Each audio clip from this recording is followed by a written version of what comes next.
Alhamdulillah, mancing belut setelah hujan, guys.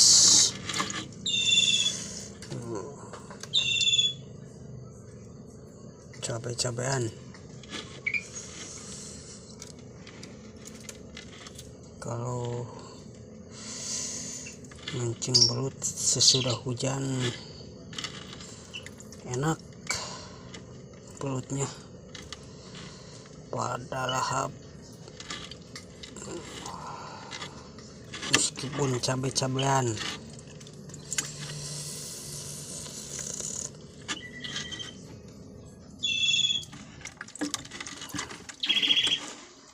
Setelah hujan-hujanan sampai kebas tangan.